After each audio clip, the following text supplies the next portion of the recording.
Hey, now it's the Rob from 106.1 KISS FM here with my tag team partner in podcasting. Hey guys, me Steve, web contributor to 1061 evansville.com. Okay, now I have to say I was a bad wrestling fan this week. Oh. I have not seen Raw yet. I have it on my DVR. I've got my mom in town, and I was able to watch about half the show last night. I didn't know if there's anything really worth talking about from the show that you saw, Steve, last night's Raw. They didn't really progress any storylines other than we have a definitive top contender for the Divas title, which is Paige. She won the Fatal 4-Way.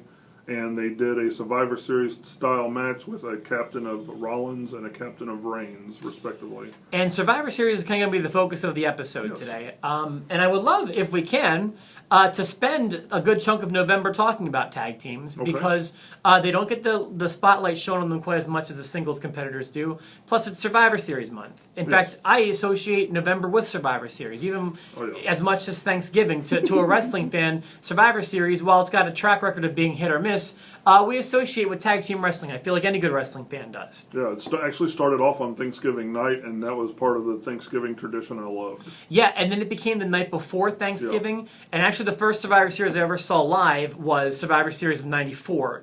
So it has a special place in my heart, and it was the night before Thanksgiving, but I believe it was the last one to be held the night before Thanksgiving. It eventually became the Sunday before it. Yes. But whatever the case may be, we're going to focus on some of the best Survivor Series teams. Okay. I've got a few notes here that I want to make, but do you want to get things started? I'm going to get things started with the first Survivor Series I saw live, not live in person, but live on pay-per-view. Right. 1988, the Tag Team Survivor Series.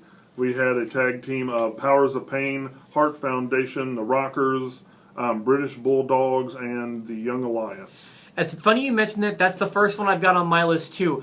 Really, any 20-man tag team. Yes. 20-man tag team, and it didn't get... It was always watchable. Yeah. I remember the very first one being my favorite. I didn't watch it live, obviously. I was too young to be a wrestling fan.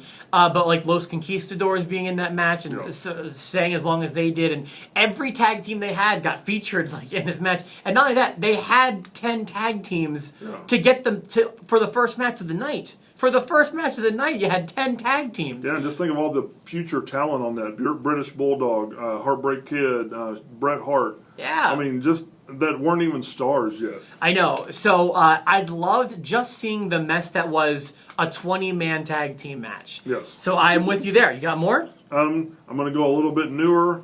I've always been a fan of the big guy, and I love Team Lesnar from, I believe, 2004. Yeah. Against, was it Team Holly? Or Team Big Show?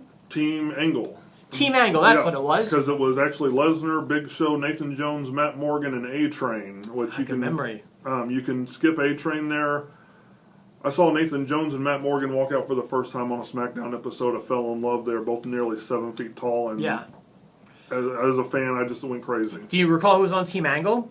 All I remember is Hardcore Holly and Angle. And John Cena was. Okay, anybody else? I cannot remember. Okay, that was a cool match. I remember that was Hardcore Holly's return from some Lesnar that Brock, from some injury that Lesnar gave him earlier that year. So that was cool. I wrote down the $1 Million Team versus the Dream Team in 1990. Okay. Which was a great match for so many reasons, but mainly it's got Bret Hart in it, but the debut of The Undertaker, which has been such a legendary moment in wrestling. 25 years ago. 25 years ago, this Survivor Series, and of course Undertaker going to be a part of this coming Survivor Series as well. Yeah. I think that's a very watchable match still even today. Yes. So I think that's a cool team. Who would have thought I had mentioned Dusty Rhodes in a positive light? So, you got one? Visionaries. They weren't my favorite team, but definitely a strong team. It was the one year they did all the collective winners went on to a second Survivor Series match. And the collective team of Warlord, Rick Martel, Paul Roma, and I cannot remember the fourth member. It's hard to remember all these. But they went on, that entire team survived and went on to face like Ultimate Warrior and Hulk Hogan. Yeah, and I want to say Tito Santana may have been a part of that too, but I could be wrong. Yeah. Let's talk about 1993. Okay. Shawn Michaels replacing Jerry the King Lawler to take on the Hart Foundation. Okay. Brett Owen, I want to say Bruce and Keith. with Yeah. Stu Hart at ringside. Okay. And that's the match that started my favorite feud of all time. Yes. Because that's where the seed began to be planted for Bret Hart versus Owen Hart. Still my number one favorite feud of all time. No. The feud that got me into wrestling when I want to say, okay, Bret had his leg hurt, and he's walking on the outside of the apron. And Owen, I hope I have this right. I'm trying to remember now. But Owen takes a... Oh, that's what it is. Owen hits Bret when he's walking on the apron. Yes. Bret falls and hurts himself. All the brothers are looking to help Bret. Yes. Owen becomes the only family member eliminated. Oh my gosh, yeah, it was such a great story to me, man. Yeah. I love that match. Yeah, it unfolded so beautifully. I mean, Yeah. really. So that was one of mine. You have more? 2001, The Alliance. Stone Cold Big match. Steve Austin, RVD, Booker T. And what was the other one? I got that one written down. I thought I did. Sorry, guys. It's not the end of the world. An Angle, Kurt Angle. I'm Okay, sorry, right, Rob. yeah. I forgot Kurt Angle. Hey, I just forgot the storyline of one of my favorite Survivor Series matches. Boy, that was huge because while it seems almost forgettable now, Yeah. when that was going on, that was a huge angle. That was the yeah. Alliance versus WWE. Like that was so big. Yeah. Or was it WWE? It was WWF at the time. Yes. Yeah. So that was such a big deal. I mentioned 1994. I have two matches. That one's while it didn't age as well as some of the other shows, one of my favorites because it was the first one I'd ever seen live. I became a fan. The pay-per-view before that of SummerSlam '94 was the first show I'd ever seen, first wrestling show of any kind I'd ever seen. So this was the first year I got a chance to build to a Survivor Series. Okay. And there are two matches I wanted to mention. The first match was the bad guys taking on the Teamsters. Okay, yeah.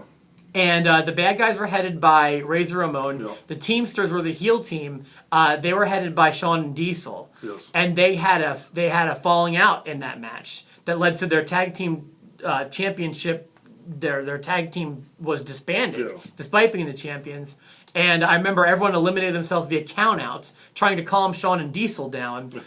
So the bad guys walked away with a victory. Ironically, the bad guys were the good guys in the match. Yes. And the second one from '94 that is still a guilty pleasure favorite of mine. I don't care how old it gets, how dumb it is. Doink, Dink, Wink, and Pink taking on Jerry the King Lawler, Cheesy, Wheezy, Oh, Queasy. my goodness. To me, still, whatever it is about that match just works for me. Oh, wow. Always has. I loved it. I was a mark at the time. I didn't get how wrestling worked, and I just thought it was what it was. So, you have any more? Well, no comment on your last match. I'm going to go to 2006, Triple H, HBK, Punk, and the Hardy Boys. My last one's also going to be in 2006 because it's a sentimental favorite of mine. It's the only Survivor Series I've ever attended in person. Okay. It was in Philadelphia, Pennsylvania, but I had a different match. I'm glad you mentioned that one because that was a cool one. Yes. I was in attendance. The one that I remember more vividly than that one is the Old Guys versus the Spirit Squad. Oh, yeah, the Legends, yes. The Legends taking on the Spirit Squad. I was so into the Spirit Squad at the time that seeing them come out, I want to say it was the first match of the night, I could be wrong about that, was so much fun for me and my friends. We were all into them. The highlight of that night, though, was not in a Survivor Series match. The most memorable thing, despite Batista winning the championship from Booker T, the thing I remember most from that night, if you remember, is Undertaker wrapping a steel chair around Ken Kennedy's face. Oh. And you yes. can see his nostrils in the chair when that match is done. It's the best chair shot in of all time. You can see his nose, his eyeballs, it's like a cartoon. Yes. When that chair shot happened. So that was my favorite memory from 2006, and that's all that I had written down. Yeah, that's about what I've got written down. So those are some of our favorite Survivor Series teams of all time, but we're not done with Survivor Series this month. Leading up to Survivor Series, we're going to give you a whole bunch of tag team and Survivor Series content because there's this is there's 30 of them or whatever it is. Yeah, I'm sure it's close to there. So we're celebrating in big style. We're signing off for today. Of course, join us on Thursday. We'll celebrate Survivor Series again. For myself, the Rob, and for Steve. Hey, yo. One more for the bad guys.